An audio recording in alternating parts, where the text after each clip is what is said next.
ഞാനൊരു ട്രിപ്പ് പോകുവാണ്. ഞാൻ പറഞ്ഞില്ല ഒരു കാര്യം ഉണ്ടെന്ന്. നമ്മൾ കോളേജിൽ നിന്ന് നമുക്ക് എക്സാം ആയതുകൊണ്ട് ബാക്കിയുള്ള ക്ലാസ്സിൽ നിന്നൊക്കെ എല്ലാവരും എക്സാമിന് മുമ്പ് എല്ലാവരും ടൂർ പോയി. പക്ഷേ നമ്മൾ എക്സാം കഴിഞ്ഞിട്ടാണ് ടൂർ പോകുന്നത്. ഇന്നത്തെ ഡേറ്റ് എന്ന് പറയുന്നത് ഏപ്രിൽ 18. അപ്പം എന്താണ് അപ്പോൾ ഇത് ടൂർ പോകുവാണ്. എങ്ങോട്ടാണ് പോകുന്നത് എങ്ങനെയാണെന്നൊക്കെ പറയാന്നല്ല, നമ്മൾ പോകുന്നത് വയനാട്ടിലോട്ടാണ് കേട്ടോ.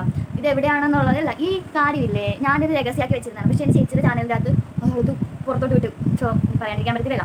അപ്പോൾ നമ്മൾ വയനാട്ടിലോട്ടാണ് പോകുന്നത്. ഒരു 6 മണിയൊക്കെ ആകുമ്പോഴത്തേക്കും 6 മണി കഴിയും 6:30 ആകുമ്പോൾ നമ്മൾ കോളേജിലോട്ട് ചെല്ലണം. അത് കഴിഞ്ഞിട്ട് 7 മണിക്കാണ് ടൈം പറഞ്ഞേക്കണം പോകുന്നത്. എന്നിട്ട് 3 നൈറ്റും 2 ഡേയും ആണ്. വയനാട് മാത്രമേ പോകുള്ളൂ. പിന്നെ അവിടെ തന്നെ കാണുന്ന സ്ഥലമുണ്ട്. ഞാൻ ഇതുവരെ വയനാട്ടിൽ പോയിട്ടില്ല. സോ എനിക്ക് പോകുന്നത് ഭയങ്കര ആഗ്രഹമുണ്ട്. അതുകൊണ്ട് തന്നെ നമുക്ക് പോയി കണ്ടിട്ടൊക്കെ വരാം. പിന്നെ അങ്ങോട്ട് പോകുന്നത് അമ്മയൊക്കെയാണ് ഇടാക്കുന്നത്. ഫ്രണ്ട്സ് വരാമെന്നാണ് പറഞ്ഞത്. പക്ഷേ കോളേജിൽ നിന്ന് എന്താണ് ഗേൾസിൻ്റെ ഒക്കെ പാരൻസ് വന്നു പറഞ്ഞു. അതുകൊണ്ട് തന്നെ അമ്മ ആക്കാൻ വരും. എന്നിട്ട് പോയിട്ട് കാണാം. ബാക്കിയുള്ളതൊക്കെ പുറകെ വരാം. ഞാൻ റെഡി ആയിട്ടൊന്നുമില്ല. ഞാൻ ചുമ്മാ ബാഗൊക്കെ പാക്ക് ചെയ്ത് ഒക്കെ ചുമ്മാ നിൽക്കുകയാണ്. അപ്പോൾ ഗൈസ് നമ്മളത് ഇപ്പോൾ റെഡി ആയിട്ടുണ്ട്. നമ്മൾ അണ്ണ വരാൻ വേണ്ടി വെയിറ്റ് ചെയ്യുവാണ്. അണ്ണ വന്നാൽ ഞാനും അമ്മയും രാജിയും നമ്മുടെ ക്യാമറമാൻ രാജിയായിട്ട് ഞങ്ങൾ കോളേജിലോട്ട് പോകും. എന്നിട്ട് അവിടെ നിന്ന് നേരെ ട്രിപ്പ് ആ കഴിഞ്ഞ് നമുക്ക് അവിടെ വെച്ച് കാണാം. നമ്മളൊരു 6:30 ആയപ്പോഴത്തേക്ക് കോളേജിലോട്ട് ചെന്നപ്പോഴത്തേക്കാണെങ്കിൽ അവിടെ 5-6 പിള്ളേരും ഉണ്ട്, ഞങ്ങളും ഉണ്ട്. ബസ് വന്നിട്ടില്ല, മിസ്സുമാരും ഇല്ല, ആരുമില്ല. അവസാനം ഞങ്ങളോട് പറഞ്ഞു SM കോളേജിൻ്റെ അവിടെ കയറി നിന്നോ എന്നൊക്കെ പറഞ്ഞു. ഇപ്പം നോക്കിയേ നേരം വെളുത്തിരിക്കുമല്ലേ, എങ്കിലും ആകാശമൊക്കെ കാണാം. ബട്ട് നമ്മൾ പോയപ്പോഴത്തേക്ക് ഇത് ഫുൾ ഇരുണ്ട് മൂടിയെന്നേ. 7 മണിയെന്ന് പറഞ്ഞിട്ട് അവസാനം 8 മണിയൊക്കെ ആയപ്പോഴത്തേക്കാണ് നമ്മൾ പോയത്. നമ്മൾ കുറേ ഫ്രണ്ട്സിനെ കാണാം. ഫ്രണ്ട്സിൻ്റെ പാരൻസൊക്കെ വന്നിട്ടുണ്ടായിരുന്നു, എല്ലാവരും ഉണ്ടായിരുന്നു. അവസാനം നിന്നീന്ന് മടുത്തിട്ട് അമ്മയും അനിയനൊക്കെ പോയി. പിന്നെ ഞങ്ങൾ ഫ്രണ്ട്സൊക്കെ ആയിട്ട് അവിടെയൊക്കെ നടന്ന് പിന്നെ ഫുൾ ബസ് വന്നപ്പോഴത്തേക്ക് ചാടി കയറാൻ വേണ്ടിയുള്ള ആക്രാന്തായിരുന്നു. പിന്നെ നേരെ അങ്ങോട്ട് കയറി ബസ് സീറ്റൊക്കെ പിടിച്ചു. നമുക്ക് വിൻഡോ സീറ്റ് ഇഷ്ടമായത് കൊണ്ട് നമ്മൾ ചാടി കയറി വിൻഡോ സീറ്റൊക്കെ പിടിച്ചു. അത് കഴിഞ്ഞിട്ട് ഒരു മിസ്സ് കൂടെ വരാനുണ്ടായിരുന്നേ.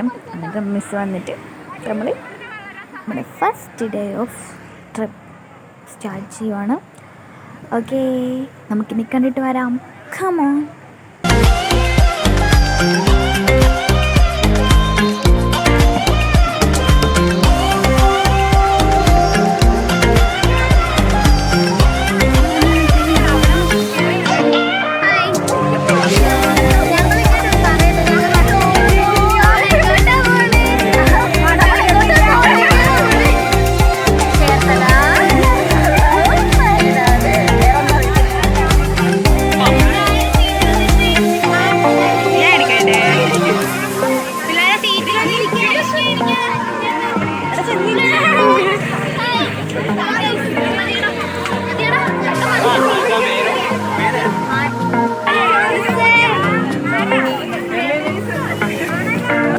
ആ കുടിച്ചത് കുപ്പി കളയരുത്. ഇവിടെ വന്നിട്ട് റീഫിൽ ചെയ്യാൻ ഇവിടെ ബോട്ടിൽ വെച്ചിട്ടുണ്ട് കേട്ടോ. കുപ്പി കളഞ്ഞ് പിന്നെ എടുക്കാൻ പറ്റില്ല.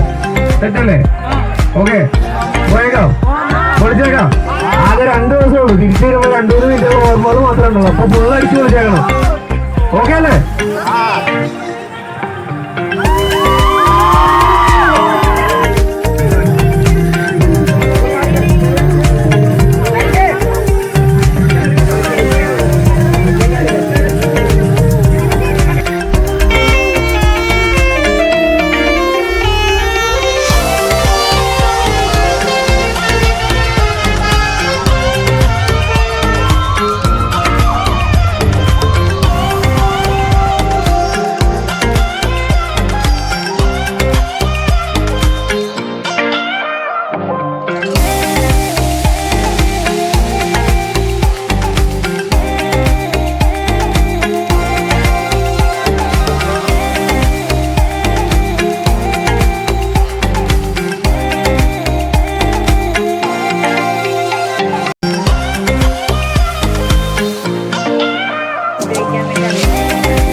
അയ്യോ, അറിയാതെ മുഖം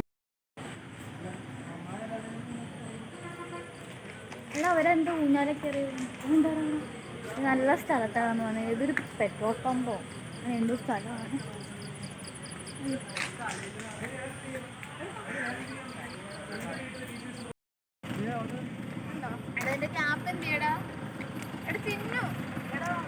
അതെന്റെ കയ്യിലല്ലേടാ. നിങ്ങൾ ശ്രദ്ധിച്ചതറിയത്തില്ല, ഞാൻ ഇടയ്ക്കിടയ്ക്ക് ചെന്ന സ്ഥലങ്ങളൊക്കെ മെൻഷൻ ചെയ്തിട്ടുണ്ടായിരുന്നു മുകളിലെ. അപ്പം പോണ വഴിക്ക് കോഴിക്കോട് എത്തിയപ്പോഴത്തേക്ക് ഉറങ്ങിപ്പോയി, അതുകൊണ്ട് കണ്ടില്ല. നമ്മളിപ്പോൾ കാണിച്ചേക്കണത് വയനാട്ടിലാണ്. വയനാട്ടിൽ ചുരമൊക്കെ എടുക്കാൻ പറ്റില്ല, കാരണം ഇരുട്ടായതുകൊണ്ട് അങ്ങനെ കാണുന്നില്ല. സോ നമ്മളിപ്പോൾ വയനാട്ടിൽ നമ്മുടെ റൂമിൻ്റെ അവിടെ വന്നേക്കുവാണ്. ഒരു 5 AM ഒക്കെ ആയി കേട്ടോ. ഇത് ബോയ്സിൻ്റെ കാണുന്നത് ബോയ്സിൻ്റെ റൂമായിരുന്നു. നമ്മളൊന്ന് ഫ്രഷ് അപ്പ് ഒക്കെ ആകാൻ വേണ്ടി വന്നതാണ് അവിടെ. എന്നിട്ട് നമുക്ക് ഗേൾസിന് വേണ്ടി ബാക്കിൽ 2 വില്ലയായിരുന്നു. സോ നമ്മളവിടെ ഫ്രഷായി റെഡിയായി ഒരു 7 AM ഒക്കെ ആയപ്പോഴത്തേക്കും നമ്മളവിടെ നിന്ന് റൂമൊക്കെ വെക്കേറ്റ് ചെയ്ത് ഇറങ്ങി. പിന്നെ നമ്മൾ ഫുള്ള് ഓരോ സ്പോട്ടൊക്കെ നോക്കി വരുമായിരുന്നു. സ്പോട്ട് നോക്കിയല്ല, നമ്മൾ നേരെ വേറൊരു സ്ഥലത്തോട്ടാണ് പോയത്. ബ്രേക്ക്ഫാസ്റ്റൊക്കെ കഴിച്ചിട്ട് എല്ലാവരും നല്ല ഉറക്കമൊക്കെ ആയിരുന്നു. സോ നമുക്ക് അടുത്ത വീഡിയോയിൽ കാണാം അതിൻ്റെ part. So like, share and subscribe for more videos. By.